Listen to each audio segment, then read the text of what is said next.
tersebut nanti disampaikan dalam namanya peer review ya. Oke, yang pertama-tama kalian harus lihat aspek yang pertama ini, yaitu presentation slide. Presentation slide itu ngapain sih? Presentation slide itu adalah yang kalian tampilkan di depan mata para viewers. Yang pertama itu ada ini ya, harus compelling. Bahasa Indonya itu atraktif, ya, bagus, menarik gitu. Jadi kalau kalian mau bikin PPT yang menarik, PPT untuk pitching harus yang menarik dan bukan yang kayak norak ya, bahasanya kayak warna-warninya banyak gitu, enggak.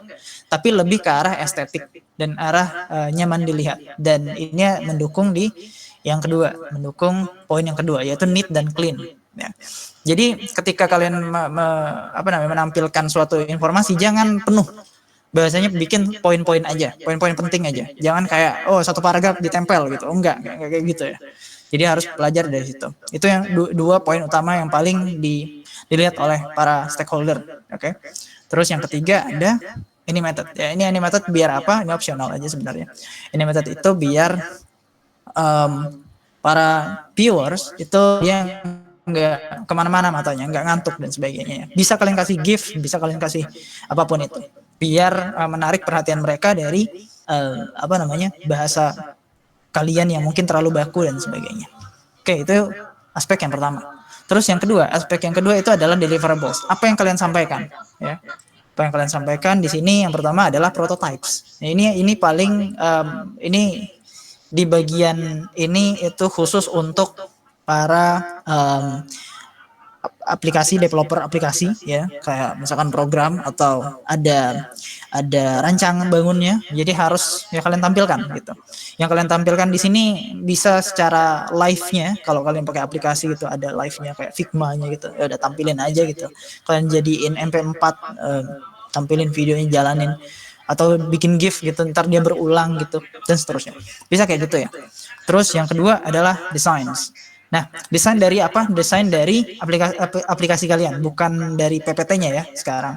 Ini desain dari aplikasi. Desain kalian dalam aplikasi itu harus yang menarik juga, bukan yang bahasanya itu asal dan kayak aneh gitu dilihatnya. Dan kalau misalkan untuk ada misalkan aplikasi kalian itu sebenarnya kayak tampilannya aneh tapi ada bisa diperbaiki ya pakai prototyper kayak Figma gitu. Kayak itu dua hal itu ya dalam deliverables untuk penyampaian aplikasinya, proyeknya. Terus yang ketiga ada facilities. Facilities itu apa yang kalian bakal kasih ke para pengguna aplikasinya. Ya, misalkan saya mau bikin rumah, ya udah fasilitas rumahnya apa? Ada water heater, ada AC, ada apanya gitu. Ya, kayak gitu ya. Jadi harus menampilkan bagian-bagian tersebut, dijadikan poin dan dijadikan bentuk yang gede gitu. Misalkan 3 fitur utama dalam rumah ini, fasilitas utama. Dan yang keempat adalah ya sama kayak facilities tapi lebih ke arah features. Features itu beda dengan facilities ya. Facilities itu kayak memberikan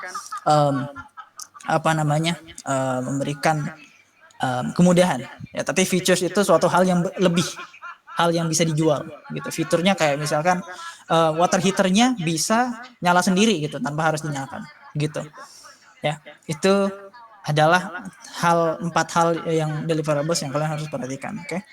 Terus yang ketiga ada selling points. Nah, selling points ini yang arahnya itu poin penjualan kalian. Poin penjualan kalian itu tumpah teman-teman. Gak apa-apa. Oke, jadi yang pertama ada the problem and the solution. Oke. Jadi ketika kalian bikin aplikasi, ketika kalian bikin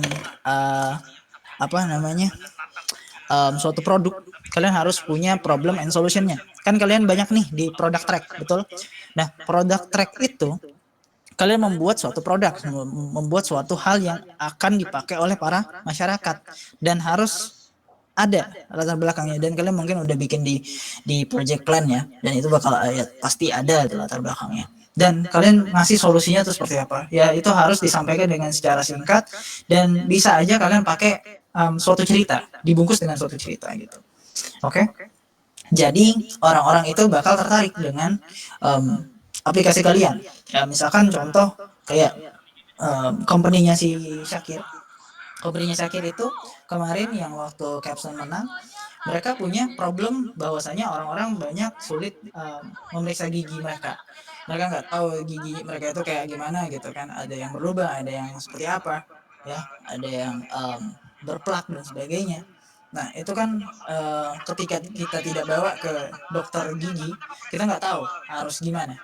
Nah dengan adanya aplikasi yang company Syakir buat itu, jadi ada solusinya. Bahwasanya kita bisa ngecek sendiri di rumah, kemudian kita bisa minta arahan, kita minta bantuan kepada dokter-dokter gigi terdekat gitu. Nah seperti itu selling pointnya ya teman-teman. Jadi selling pointnya harus diutarakan sejelas mungkin. Oke, jadi ada problem dan ada solusinya. Dan yang kedua adalah market research. Siapa sih yang bakal pakai aplikasi kalian? Ya ini ya, market research. Jadi bakal dilihat dulu misalkan aplikasi kalian itu di masyarakat kayak gimana. Karena kalian bikin produk nih teman-teman, bukan bikin asal-asalan doang ya. Kalian ada latar belakangnya, ada permasalahannya, dan kalian ngasih solusi, dan siapa bakal make, itu dia ya. Bakal kalian kasih tahu di situ. Market researchnya nanti bakal dipakai oleh orang yang seperti ini, misalkan lanjut usia atau anak-anak Gen Z yang misalkan mentalnya lagi breakdown ya, dan seterusnya. Oke, jadi kalian riset bagian situ dan kemudian dipaparkan secara detail, bukan detail banget sih ya, bahasanya kayak simple. Biasanya kita kasih tahu ke stakeholder yang pakai aplikasi ini adalah orang seperti ini dan ini gitu ya. Oke, itu yang ketiga. Dan keempat, sorry, kebalik, kedua. Jadi yang sekarang yang ketiga ini monetization.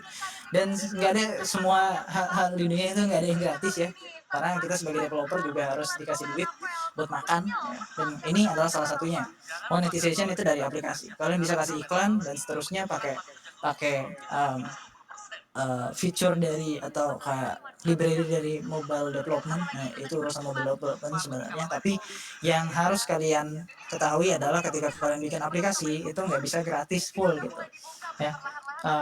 Ada sih aplikasi yang gratis full, tapi bahasanya ya kalian bekerja secara tidak bahasanya hargai, dan mungkin cara menghargainya pakai donasi dan seterusnya itu bisa. Dan kalau mau secara maksimal atau bahasanya kayak luas ya pakai monetisasi ya, kayak YouTube juga teman-teman.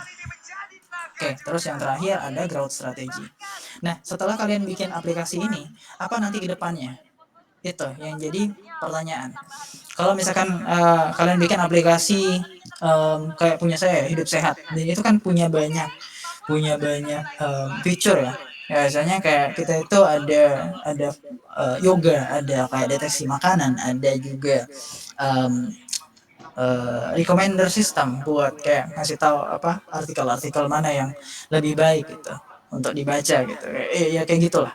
Dan apa nanti ke depannya buat aplikasi ini? Ya, kalian harus bilang di situ bahwasanya oh ya nanti aplikasi ini kami akan kembangkan seperti apa namanya pelan-pelan misalkan, atau kayak tergantung investor, atau kayak apa namanya mengikuti zaman misalkan, atau mengikuti saran dari penggunanya. Boleh juga kayak gitu, dan semua itu benar, nggak salah ya. Dengan kayak gitu kalian punya aplikasi yang tetap sama ya. Itu oke, itu selling point. Sudah 3 aspek ini udah selesai. Kemudian yang terakhir ada techniques. Teknik ini tergantung di picture-nya sebenarnya ya. Yang pertama ada storytelling yang aku bilang tadi yang di awal ya. Kita harus nampilin cerita ya di problem and solution itu secara baik gitu, bahasanya kayak dibungkus dengan cerita. Dengan adanya storytelling kalian bisa menggait customer yang lebih banyak gitu. Dan hal ini dibuktikan sama Ganjar dan Mahfud di waktu debat capres kemarin ya. Dan juga sama siapa namanya Anis itu juga sama.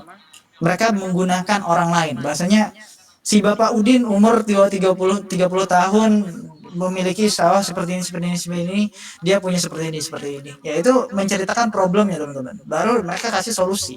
Tapi itu terlalu lama dalam sesi debat ya. Nah sekarang di bagian sini kalian bisa seperti itu. Jadi mereka salah strategi gitu. Terlalu lama akhirnya kayak ya membuang waktu, dan yang pesan yang harusnya tersampaikan tidak tersampaikan. Jadi ketika kalian punya banyak waktu untuk storytelling, ya udah pakai buat storytelling gitu. Oke, oke, lanjut ke berikutnya. Nah, ini voice intonation. Ini sebenarnya tidak ada dalam pitching techniques yang ini ya, tapi dalam secara presentation ya, kamu mendengar orang lain ngomong kayak um, kayak biasa, kayak nadanya biasa aja, kayak contoh, ya saya seperti ini seperti ini seperti ini, nanti kita bikin seperti ini, ya membosankan apa tidak? Ya, membosankan dong. Harus lebih energi, harus lebih ceria dan bisa kayak memberitahu bahwasanya aplikasi kita itu seperti ini loh. Nah, yang harus yang kayak bisa menjual. Ya contohnya, saya memiliki ini contoh saya pakai pakai apa namanya, botol apa ini? Botol deodoran antiperspirant. Oke, jadi misalkan cuff ini sudah saya gunakan selama sekian tahun misalkan. Terus fungsinya sangat-sangat baik itu untuk kesehatan tubuh kita supaya kita tidak bau gitu ya. Dan ini harganya murah banget teman-teman ya.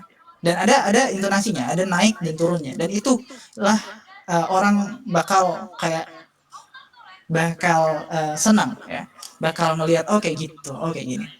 Dibandingkan kayak misalkan saya bilang kayak gini, saya beli cup gini-gini doang, iya ini deodoran harganya 20.000 ya, besok beli aja di Indomaret misalkan contoh. Nggak ada teknik jualnya, nggak ada hasil intonasinya ya. You ngomong kayak gimana saya juga malas dengarnya gitu. Dengan adanya intonasi suara dan pembahasannya yang lebih menarik ya, yang clean, yang tadi yang storytelling ya, kalian bisa ya menguasai panggung gitu, dan orang bakal tertarik dengan aplikasi kalian dan kalian dapat nilai bagus. Itu saran saya. Terus yang kedua, ada yang ketiga, sorry. Nah, ini udah habis nih ternyata. Oke, yang ketiga ya, terakhir. English speaker. Karena Bangkit itu adalah tempatnya kalian belajar bahasa Inggris ya. Harus di dalam itu nanti ketika pitching harus ngomongnya pakai bahasa Inggris dan full bahasa Inggris, no Indonesian, oke? Tidak ada Indonesia diperbolehkan. Ya, jadi kayak boleh lah misalkan kayak ada fasilitas atau apa yang dalam bahasa Indonesia ya disebutkan aja dalam aplikasi kalian. Apa namanya, kayak disebutkan ya, bahasanya. Terus bisa juga kalian itu menggunakan skrip ya. Jadi usahakan praktis dulu ya, get ready gitu. Barulah kita bisa kayak menguasai English. Yang kayak Englishnya tuh nggak kayak lurus aja gitu. Harus ada yang kayak naik turun naik turun. Naik turun dalam artian apa? Naik turun dalam artian kayak kita ada jedanya, ada ngasih taunya. Kita bikin orang berpikir dulu. Kita kayak yang ngasih tahu. Dan ini sebenarnya bisa dibagi tugasnya teman-teman jadi 7 orang tuh ya satu gitu. Nah, tapi saran saya pribadi mungkin cari orang 2 atau ya 3 atau 1, 2, 3 orang gitu yang bisa bahasa Inggrisnya bagus dan lebih baik daripada teman-teman yang lain, dan ya dia aja yang ngomong bahasa Inggris dan kalian kayak membantu kayak apa fasilitas dari aplikasi ini gitu dan seterusnya. Ya, saran saya seperti itu. Oke, itu aja bisnis pitching buat tips-tipsnya. Semoga bisa membantu kalian. Dan kalau misalkan ada pertanyaan, bisa ngomong deh. Dari 4 ini, saya tunggu sampai ya 2 menit lah, 1 menit lah. Saya jelasinnya cuman berapa nih tadi? 20 menitan ya, 10-15 menit.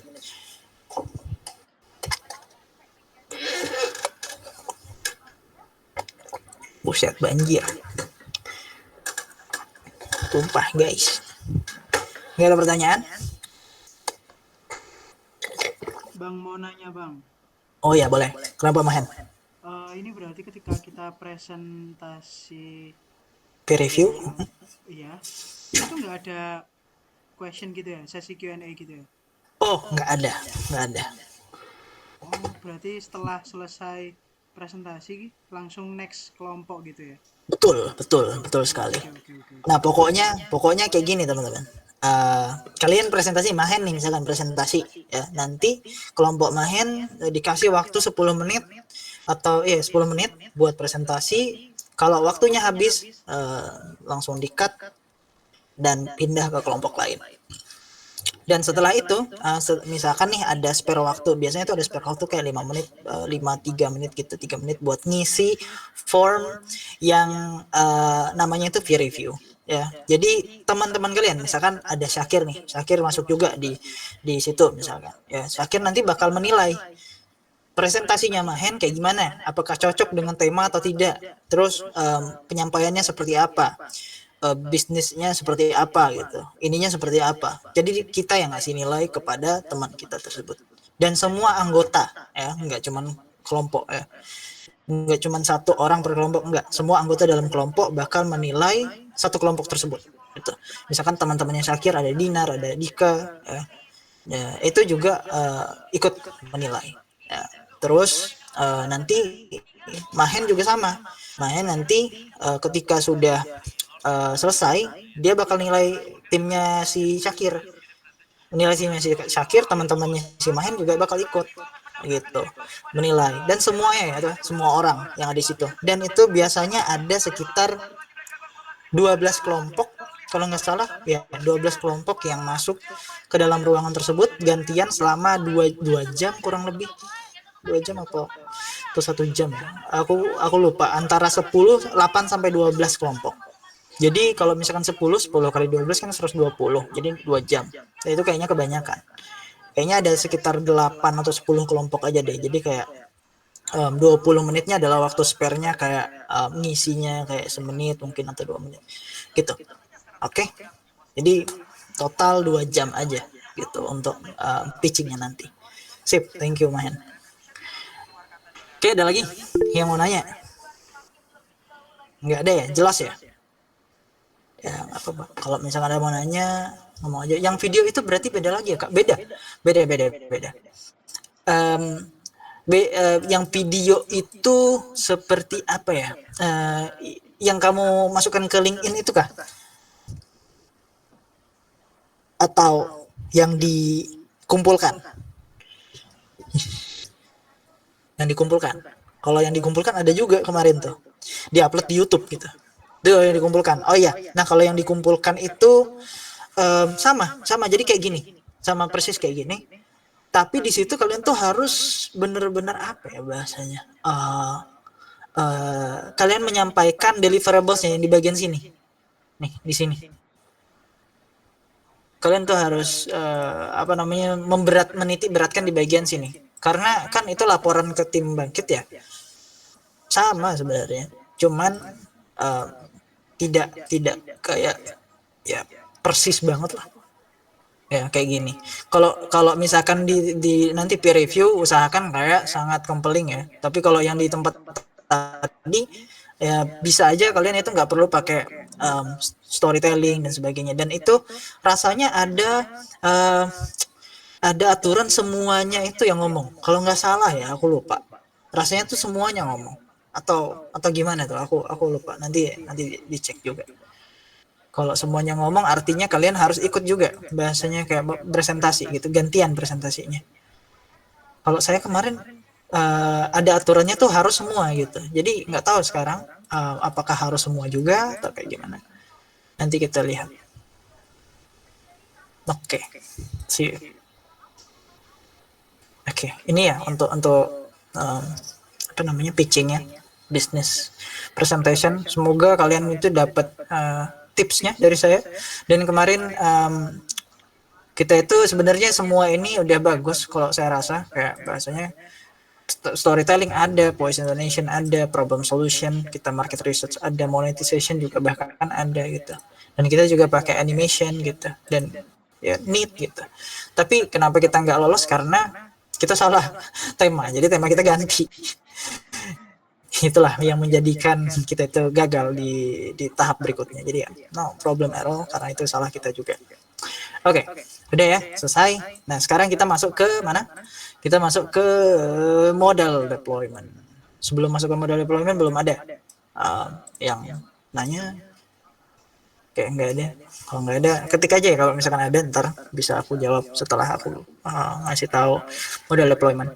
Sebenarnya model deployment itu kita dua-duanya teman-teman ya, antara CC dan MD.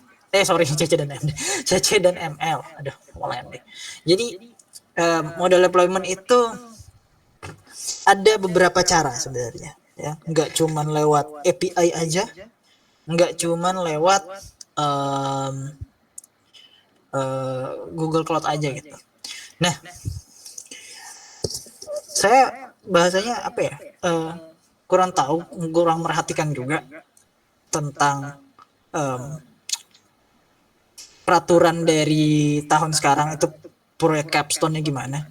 Karena saya itu nggak dapet informasi jelasnya, saya nggak dapet guideline-nya. Guideline-nya kemarin itu bahkan kayak telat gitu, kayak telat hampir kayak berapa bulan. Jadi product track, coba saya cek. Apakah itu harus banget dimasukkan ke dalam Google Cloud? Soalnya mentor CC lain ngomong ke saya,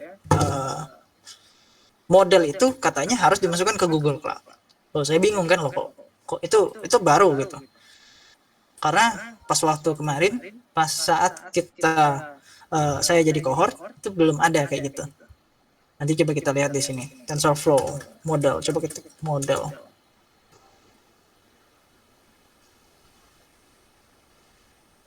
Nah, ini 3 doang ya, machine learning model. Oke, ini ya. The project must utilize at least components of all three learning paths in Bankit. For example, native Android app is mandatory, but in addition to app, if the team wants to develop an apps for another platform, they can React Flutter. Okay. Use Google Cloud Services, and TensorFlow when possible. Oke. Terus please provide proper citation for each item used or reference in the project. Ya, ini harus disitasi, harus dikasih tahu dapatnya dari mana gitu. Data yang kalian pakai gitu. Jangan langsung kayak nganggap, oh ini data kita kan. Tapi asli nggak ngambil. Oke. Kayaknya nggak ada diterangkan secara ini deh di sini.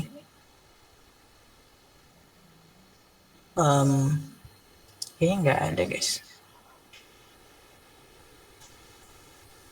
Cloud, coba cloud, nggak ada. Cloud computing, nggak ada. Oke. Jadi yang saya dengar rumornya itu model harus diletakkan ke dalam Google Cloud. Itu. Tapi saya nggak tahu itu letaknya di mana, ada tempatnya di mana. Nanti saya cek lagi deh, tanya lagi ke teman yang lain. Oke. Ini relate dataset application share. Oke, makasih Rehan. Ini playbook sama kan ya, playbook juga. Oke, ini loh, belum buka ya project brief ya. Oke, masih ada. Oh ini dong, additional GCP request form. Oh ya, kalau misalkan teman-teman kalian atau GCP kalian itu perlu tambahan kredit, ya bisa isi ini ya. Misalkan kalian trainingnya itu lewat cloud, monggo gitu, minta aja lagi gitu, nggak jadi masalah. Ya. Udah itu aja. Terus nggak ada di sini, kita balik lagi ke PPT yang tadi aja. PPT lagi. Whiteboard. The whiteboard is here. Oke. Jadi ada dua teman-teman. Sebenarnya ya, ada yang pakai via application dan ada yang pakai via GCP. Nah, saya nggak tahu nih bahasanya GCP itu wajib atau enggak, tapi yang saya dengar tadi katanya wajib, tapi nanti saya coba tanya lagi ke mentor dan juga sepuh-sepuh lainnya ya yang di Bangkit ya. Saya nggak tahu secara pastinya apakah wajib banget diletakkan di GCP atau boleh diletakkan via application aja, atau dua-duanya harus gitu atau gimana, aku kurang tahu. Nah, jadi ada dua nih teman-teman. Kita bisa via melalui aplikasi dan via GCP. Ini kita bahas dari yang saya pakai dulu ya. Nah, kalau yang saya pakai itu lewat aplikasi ya teman-teman. Jadi kita nggak letakin ke GCP, dan ini adalah konteksnya visual. visual image classification atau object detection gitu. Alasannya apa? Alasannya yang pertama adalah nanti kita bakal banyak API-nya itu request, dan semakin banyak API request maka akan semakin bengkak pembayaran kreditnya. Jadi penggunaan API itu ya sekali call nanti duit kita kepotong gitu, sekian gitu, ya 0, sekian gitu.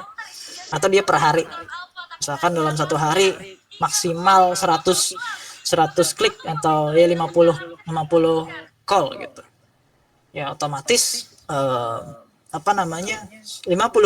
call berikutnya bakal berbayar.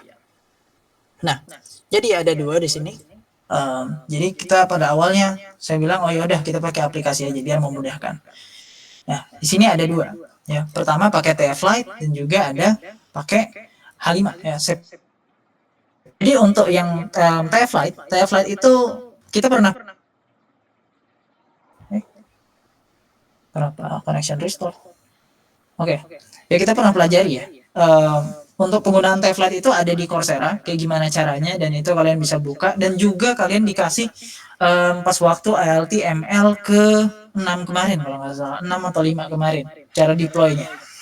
Dan itu kalian bisa cek Google Drive kalian.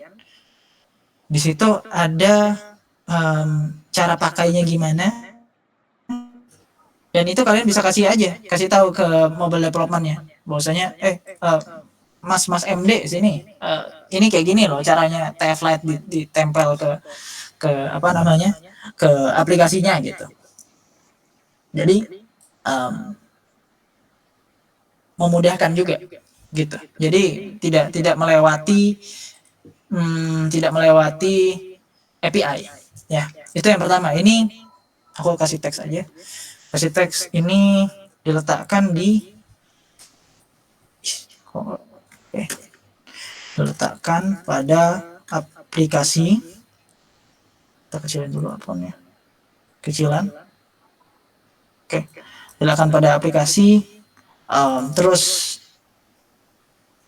tidak berbayar atau bahasanya murah ya. Langsung pakai aja dalam aplikasinya. Jadi kita offline juga bisa bakal ngebaca. Terus tapi ini pro-nya ya, pros PROS. Terus ada cons-nya teman-teman. Cons-nya apa? Cons-nya aplikasi bakal berat. Bahasanya size-nya bengkak. Oke. Kenapa size-nya bengkak? Karena model kalian itu bisa aja 50 MB, 150 MB, 200, 300, tergantung dari data yang dipelajari, tergantung dari ukuran data yang kalian pelajari gitu, dan seberapa kompleks model kalian gitu. Jadi size-nya bakal bengkak. Terus yang kedua, load-nya berdasarkan hardware HP atau smartphone. Ya. Load-nya bahasa hardware smartphone. Kalau misalkan smartphone-nya lelet ya innalillahi gitu, lama gitu. Ya, load-nya lama gitu. Kalau misalkan kalian pakai tadi cloud itu dia nggak membebani si user. Gitu. Misalkan dia punya hardware-nya jelek ya. Ketika dia terhubung ke internet, dia bisa mendeteksi dengan mudah gitu dan mendapatkan rinciannya itu secara cepat gitu. Ya, hasil dari prediksinya. Tapi kalau enggak, tapi kalau misalkan nggak pakai cloud ya hasilnya begini, bengkak gitu. Terus load-nya itu berdasarkan hardware smartphone dan bisa aja tidak kompatibel kadang-kadang. Ya, kompatibel itu maksudnya apa? Misalkan hardware kalian itu hardware HP, ada yang nggak bisa jalanin gitu dan seterusnya. Ya itu hardware related problem ya. Nah itu untuk yang TF Lite gitu. Terus ada juga yang H5. Kalau H5, aduh salah. Oke, kalau H5 itu ya malah ini.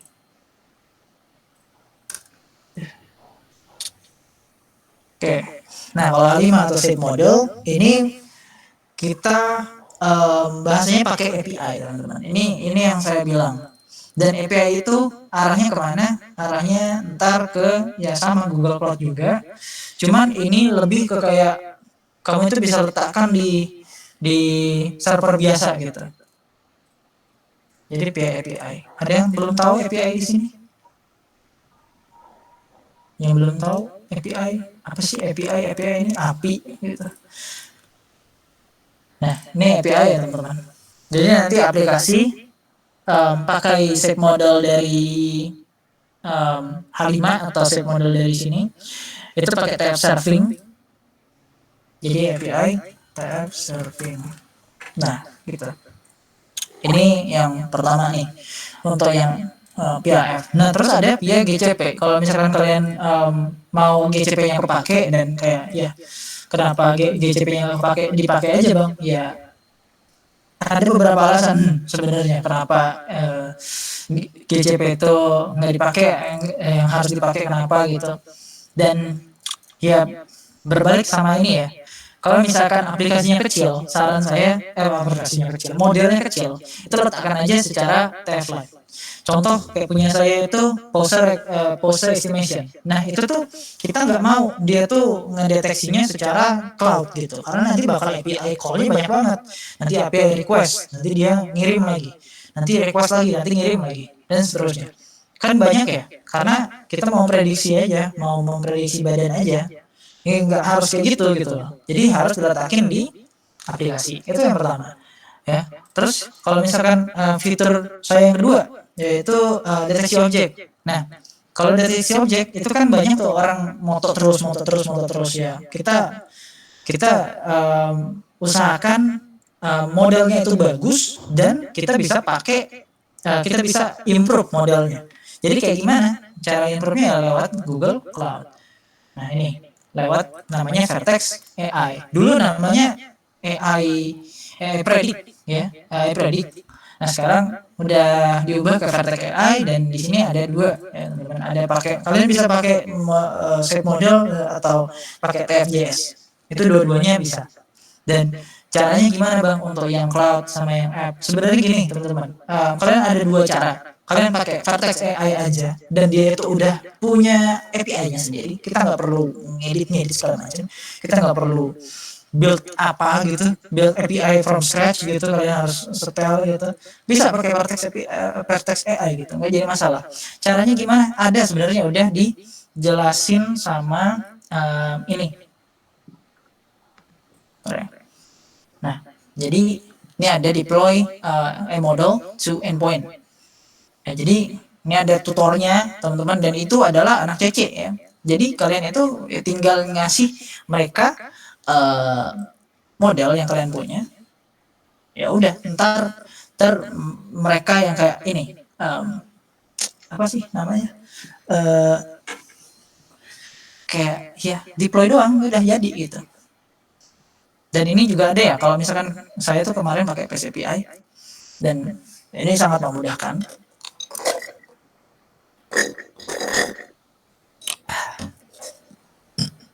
Oke. Ya, jadi untuk penggunaannya bisa lewat endpoint. Endpoint itu suatu titik di API ya bahasanya ya. Jadi Vertex AI itu ya udah ada API-nya, jadi kalian kayak di aplikasi tinggal connect aja API dari app ke cloud, baru ya tinggal model.predict ya nanti bakal muncul predictionnya gitu. Dan dia bakal mengembalikan value yang sesuai. Nanti ya MD yang mengolah value tersebut jadi apa gitu. Bisa ditampilkan secara balloon box atau kayak pop up atau kayak teks doang ya. It's up to mobile development ya. Atau orang mobile development. Yang penting kita di sini sebagai ML kita yang ngasih model dan ya mereka yang bahasanya menyantolkan ke Vertex AI gitu. Dan untuk Vertex AI sendiri sebenarnya udah ada dijelasin di pihak anak CC-nya. Jadi ya itu udah dikasih tahu gitu loh di CC. Jadi seharusnya anak CC bisa dan tahu ya apa yang harus diterima dari ML gitu. Dan juga ini yang untuk yang GCP ya. Untuk yang GCP itu untuk yang Cortex AI bisa juga ya pakai format save underscore model atau pakai yang TFJS teman-teman. Antara dua itu. Jadi kalau mau lihat ini juga ada sih, saya nunjukin aja ada di Medium. Sebentar ini saya salin dulu. Tadi mana ya tadi ya? Deploy model to an endpoint. Sebentar ini klik dulu. Nah, copy. Mungkin ada teman-teman yang mau kayak ngasih ini loh. Kalau company gimana bang? Teknisnya sama kayak produk. Kalau company sama seperti produk, betul. Teknis untuk yang tadi ya, untuk apa sih tadi namanya? Business pitchingnya ya Rehan ya. Iya sama. Kalau business pitching sama. Tapi kalau untuk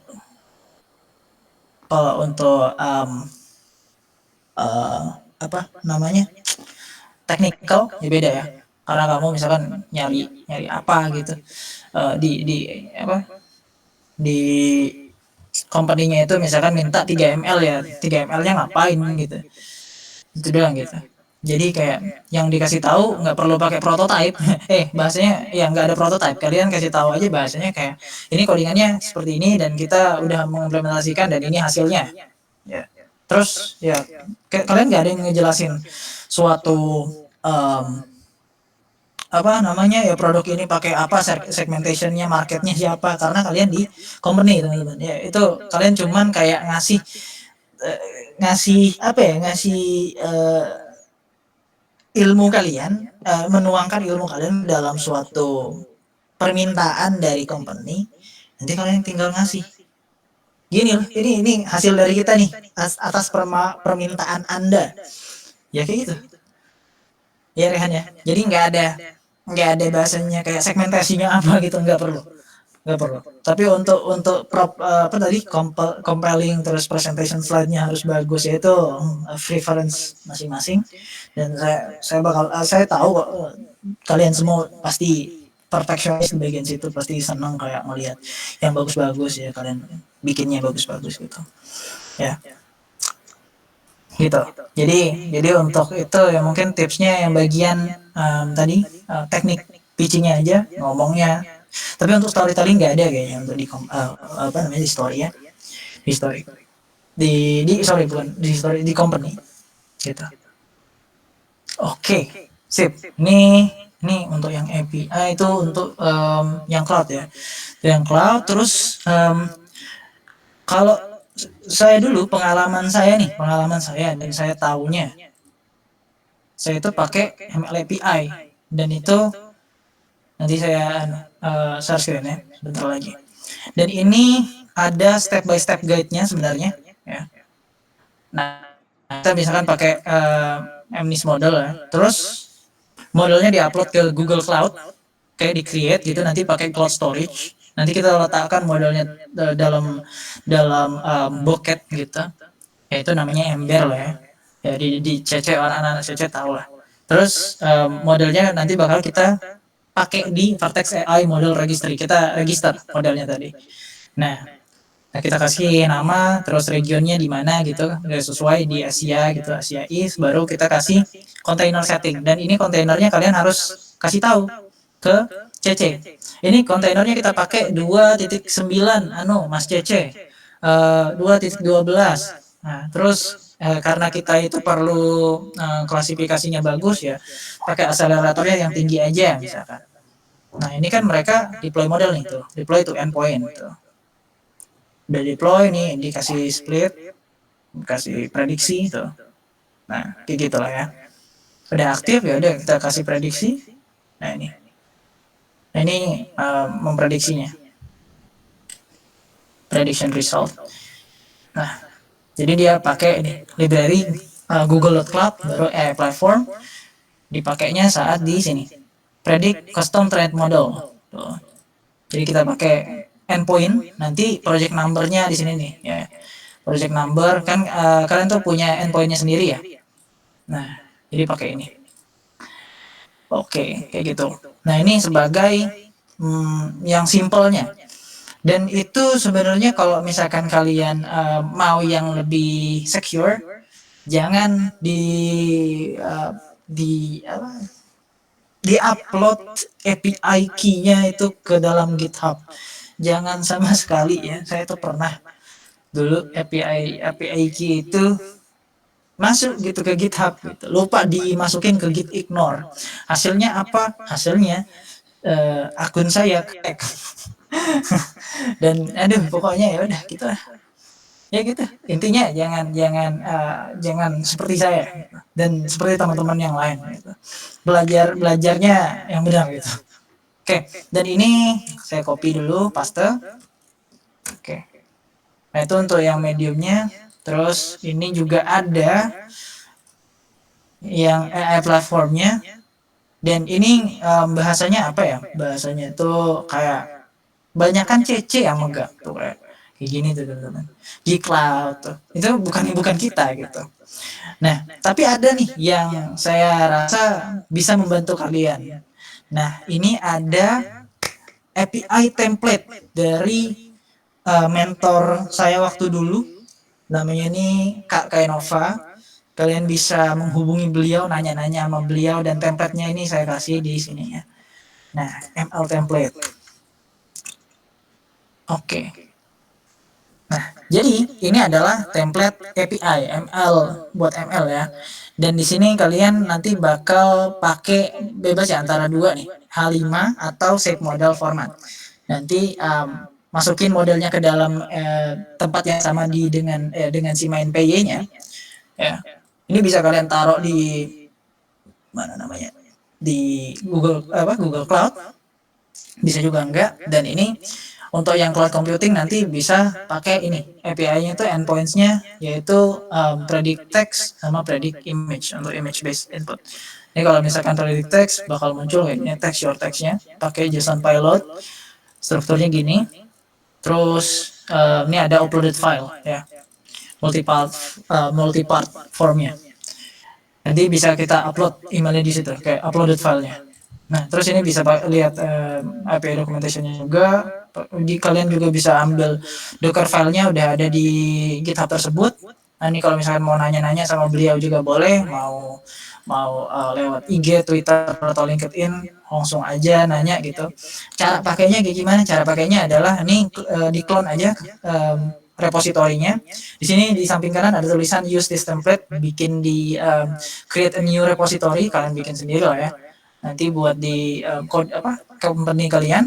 Habis itu kalian lakukan ini penginstalan requirement.txt-nya. Isinya itu adalah UV Corn, terus juga ini Python multipart ya. Python multipart buat yang tadi buat image. Terus Pydantic itu ngelihat validasi datanya. Terus kita pakai PES API. Nah, ini ya, yang saya pakai dulu juga sama, PES API. Dan ini ada Pillow dan TensorFlow ya.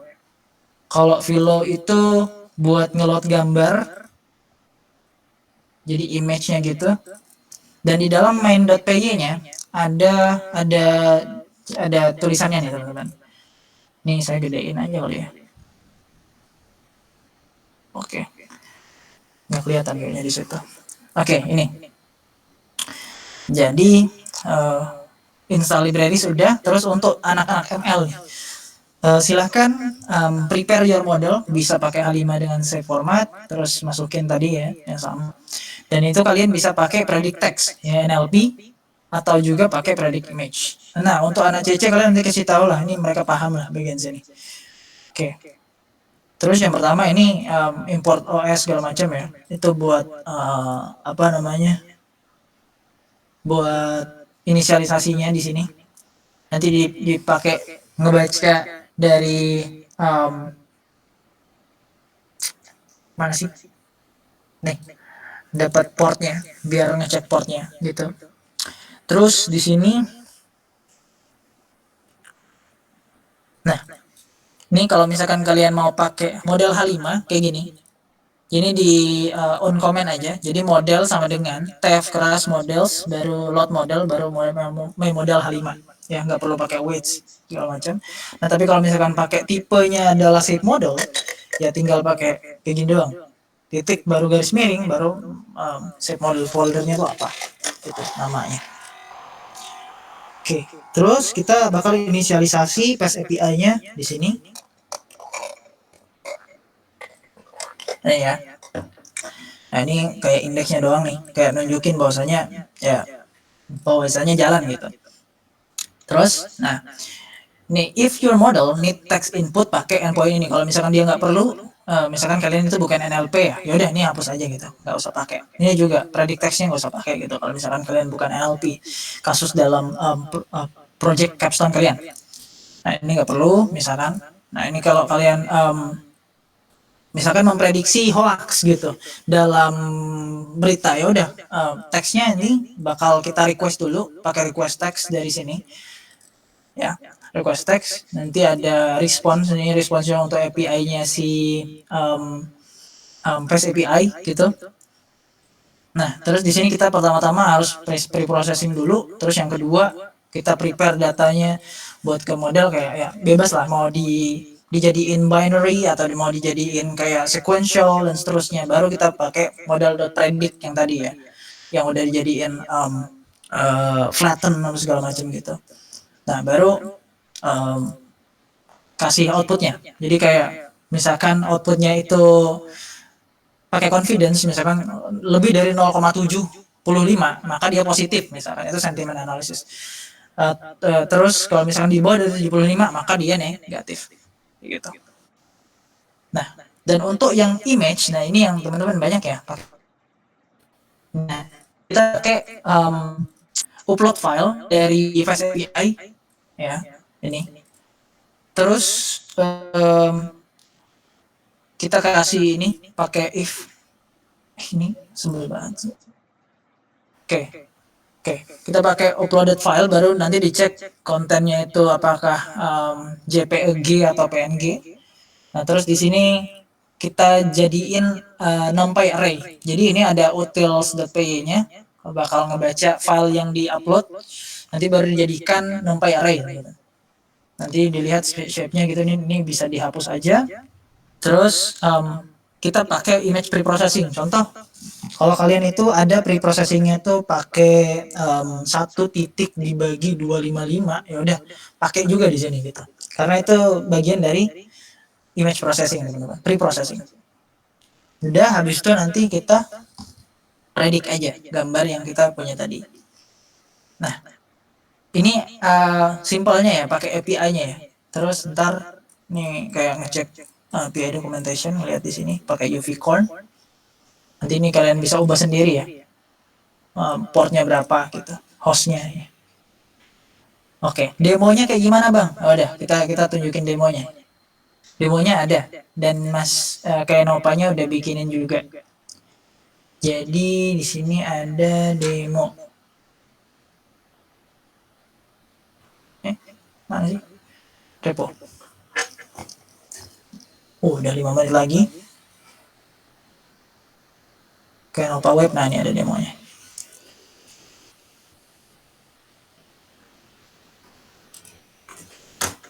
Oke, ini demonya teman-teman. Nah ini bisa kalian lihat di sini ya. Dia sama kayak tadi, kita lihat di bagian main PY-nya. Nah ini dia pakai Juda, jadi karena versinya kayak susah, jadi kayak dipakai negatif 1. Oke, di sini dia pakai Vision H5 nih modelnya, nama modelnya. Terus cara dia ngambil prediksi teksnya tuh seperti ini ya, kayak dikasih numpy, flatten, baru di round, baru jadiin list, dan seterusnya. Nah udah. Habis itu untuk yang prediksi gambarnya, nah ini dia convert ke black and white, baru size-nya itu 28,28 gitu, baru diproses muncul gitu. Ya udah, baru dibikin kayak jadiin test.png, baru kayak di expand dims-nya gitu, ditambahin dimensi dari gambar, baru diprediksi datanya ya. Nanti bakal muncul kan dalam prediksi model.predict tuh ada argmax ya teman-teman. Jadi argmax itu kayak softmax-nya. Misalkan kalian itu ada anjing, ada kucing, ada burung gitu contohnya. Nah nanti kayak yang anjing itu lebih tinggi gitu dari yang burung. Nah, nanti kalau misalkan yang lebih tinggi adalah anjing, maka 0,9 tadi yang diambil si anjingnya ya. Misalkan indeksnya 0, ya udah indeks 0-nya. Nih, indeks result ya, indeks result. Gitu. Jadi tunjukin yang mana paling tinggi dari antara 3 tadi. Oh, ternyata yang paling tinggi adalah 0. Oh, yang paling tinggi adalah 1. Gitu. Nah, si simple itu teman-teman. Ini adalah API-nya. Nah, ini nanti diomongin sama anak CC dan ya, semoga bisa diimplementasikan. Kalau ada pertanyaan bisa tanya ke saya. Ya, dan ini 3 menit lagi. Ada pertanyaan teman-teman? Ini saya udah kirim belum ya? Oh, belum. Oh, sudah. Gitu. Jadi untuk kode-kodenya itu ada di sini. Itu kayak bingung gitu, ya tanyain aja. Karena di sini dia udah juga ngomong teman-teman.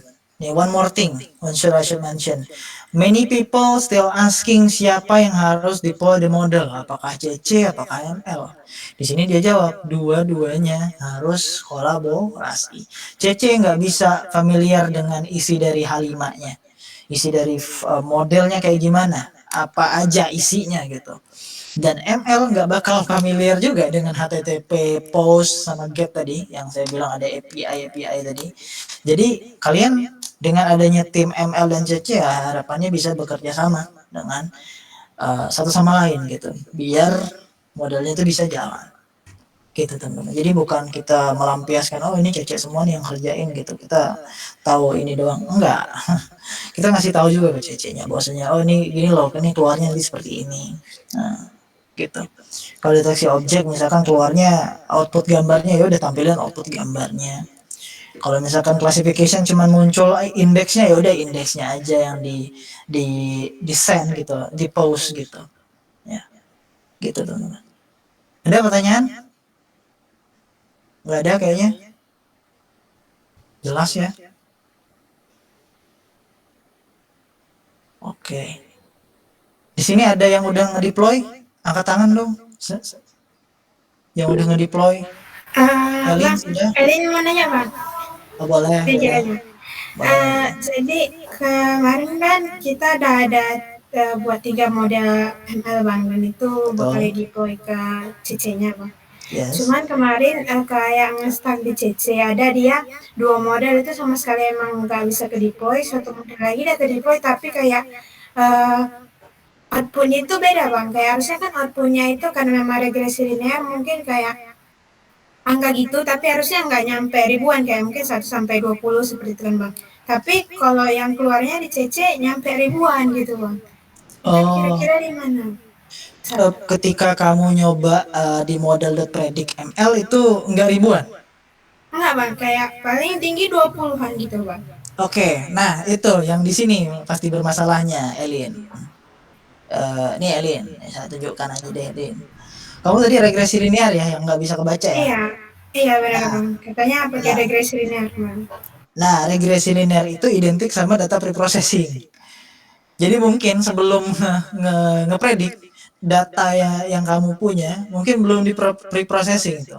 Karena contoh ya kalau kamu lihat di simulasi TensorFlow yang kemarin, yang di pokoknya di nomor 5 lah, time series gitulah ya. Di time series itu yang keempat atau kelima gitu. Ya, keempat rasanya. Nah, di time series itu dia pasti ada preparation-nya dulu sebelum mempredik. Gitu. Jadi dia nggak sekedar oh angka misalkan saya ini bentar, coba kamu ceritain deh dulu. Datanya kayak mana dulu? Apa isi datanya? Bentar ya Bang, Elin juga kurang tahu. Soalnya belum bagian Elin. Oh, oke. Gokil. Oke. Tadi ada Atar ya, angkat tangan. Atar juga deh dulu. Ada Atar. Iya Bang. Gimana Atar? Udah deploy. Oh, udah deploy. Keren. Terus pakai apa? Pakai TF Lite. Ah ya. Save pakai save model sama TF-Lite. Oke, itu gimana tuh? Kok ada dua tiba-tiba? Di save model dulu baru Ah, bisa itu dijadiin TF-Lite. iya, Kalau betul. TF-Lite-nya dari Ya, karena kan convert dulu kan? oh ya convert dulu. Ah ya, oke. Bagus, bagus, bagus. Sip. Artinya sudah jalan ya, Tar ya? Sudah bisa diprediksi, sudah bisa dipakai gitu? Enggak. Iya. Terus Ya. tapi advisor minta beberapa konfigurasi, terus Ah, jadi ngonfig dikit, terus deploy lagi berarti. oh, Masih diprediksi. proses. Masih proses. Bagus. Yang kemarin yang kita coba-coba begini-begini tuh, Tar. Bisa kah? Ya bisa bang. Bisa. Udah naik apa akurasinya enggak? Ya masuk kok. Terus buat ngepredik data baru juga lumayan lah. Lumayan lah ya. Tidak seburuk kemarin lah ya. Iya. Oh, iya. Oke, sip kalau gitu alhamdulillah. Artinya kamu tambah datanya dong. Iya sekarang itu Ya, kamu mau tes. dataset baru tak pakai buat ngetrain sekalian. Ah, iya. Minta ke kan vertik. Jadi kan bertiga ya, yang dua bikin dataset gitu. Oh, oke. Bagus lah. Nah, Iya, mantap. tapi masih kurang yakin itu. Kenapa? Nggak tahu. Ya belum pengalaman aja baru ini. Oh iya, nggak apa-apa. Akurasi itu nggak jadi masalah, teman-teman. Ya, Atar ya, santai aja. Akurasi kamu misalkan jelek atau kayak kurang bagus nih hasilnya, nggak apa-apa. Yang penting hasilnya jalan dan bisa digunakan. Itu yang mau tim bangkit lihat gitu. Jadi bukan kayak kamu harus 90% gitu bos. Enggak. Tenang aja. Khawatirnya itu bang, pas sudah jadi app, terus pas dicoba fiturnya, performanya kurang gitu. Kayak gitu. Performanya ulang. Pas udah bisa, pas sudah jadi gitu bisa ngedeteksi, tapi pas udah di deploy performanya kurang. Sih, kan udah diuji modelnya, Ya. maksudnya sebelum di save itu, terus deployannya, TF-Lite-nya itu diuji juga kan, pakai interpreter itu, data baru, terus oh ya lumayan lah, mirip. Oh iya. Enggak, kalau misal ke user kan inputnya agak macam-macam, beda-beda. Khawatir performanya kurang. Oh, nggak apa-apa, Tar. Yang penting, wes. Iya. Yang penting selesai udah, itu aja dulu pikirnya. Gimana, Lin? Iya, sama-sama, Tar. Ya, Lin, gimana, Lin? Udah dapat sih bang. Kalau yang lihat dia kayak ada strip duration itu float, baru quality of sleep integer, physical activity integer tapi range-nya beda. Kalau kayaknya lihat quality of sleep itu dari 4.0 sampai 9.0. Kalau yang untuk physical activity levelnya dari 30 sampai 90. Stress level ya kayaknya yang dicek bang.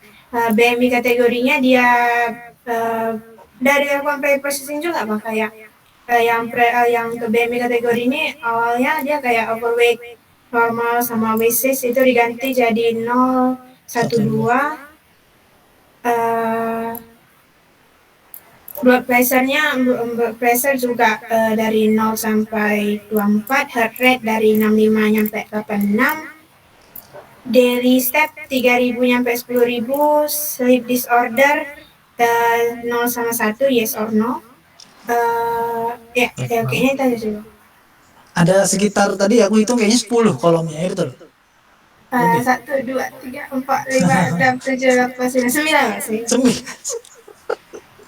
Yang diprediksi adalah blood pressure. Yang diprediksi stress level bang. Oh, stress level, oke. Kayaknya kalau saya analisis ya dari kamu bilang tadi, kayaknya ketika memasukkan datanya tadi tuh ada kayak miss-nya, entah kayak kan ada float tuh yang kamu bilang. Nah mungkin di mana tuh namanya tadi, di saat model predik ya dijadikan numpy array gitu, itu bukan terbaca sebagai float, terbacanya sebagai integer. Jadi hasilnya kayak nambah jadi 1000 kan. Ada mungkin salah satu kolom yang float tadi ya, bahasanya kayak kelupaan komanya atau komanya itu nggak kebaca oleh kodenya dan seterusnya. Mungkin dicek di bagian situ. Biasanya anak-anak CC bisa lihat itu. Karena kan kolom dengan tipe variabelnya beda, tipe value-nya. Nanti kalau misalkan ada kendala lagi, Elin bisa ngomong aja ya. Berarti kira-kira ini bermasalahnya di CC-nya ya, Bang? Iya kan, karena kan udah di deploy, betul. Iya Bang, kalau dijalankan di notebook juga aman, prediksinya aman Bang. Bagus prediksi. Itu artinya ada sesuatu yang terjadi di CC. Ya nantilah kita bahas lagi karena waktunya udah habis juga, tambahan 7 menit. Teman-teman juga pasti mau istirahat dan ini saya matikan dulu. Oke, sip. Thank you, Bang. Iya sama-sama. Nanti kita bahas ya. Kalau kamu ada mau nanya, kita foto dulu untuk dokumentasi hari ini, teman-teman. Silakan on cam. Terima kasih udah hadir di Wikon yang ke-15 kita. Semoga bisa membantu teman-teman dalam pitching dan juga mengarah model deployment-nya kayak gimana. Lauren Valentina, Enggal bisa on cam, Nadira, Granita lagi nge-vlog. Kita ini bisa nggak ya saya aku mau pin dia, teman-teman. Granita, ayo tunjukkan kamu lagi di mana. Nah, jangan keluar dong.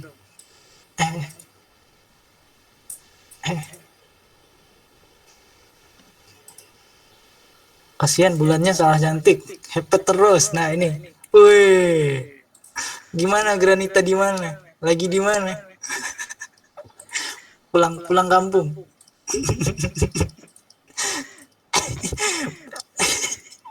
Nadira kalau malam jangan keluar. Nadira nggak on cam loh gara-gara kamu, Handika. Aduh, gimana ini? On Kak, ini di sini kamu off nih. Coba kita pantau. On kah? Oh on guys, sorry guys, nggak kelihatan guys. Astaga. Bentar, tak unpin dulu sebentar. Set, kita unpin from everyone screen. Oke, udah ya, semua ya. Sini nggak muncul soalnya teman-teman. Nah, ini baru muncul. Nih, Enggal belum ya? Atau aku aja nih? Aku aja kayaknya. Ya udahlah, nggak apa-apa. Sip. Oke, 1, 2. Pose guys. 1, 2, 3. Gokil. Rehan ada kembang apinya, cuy. Gokil, cuy. Oke, sip. Wih. Screenshotnya langsung ada kembang apinya. Oke, sip kalau kayak gitu. Terima kasih teman-teman udah hadir dan sampai jumpa di Wikon selanjutnya.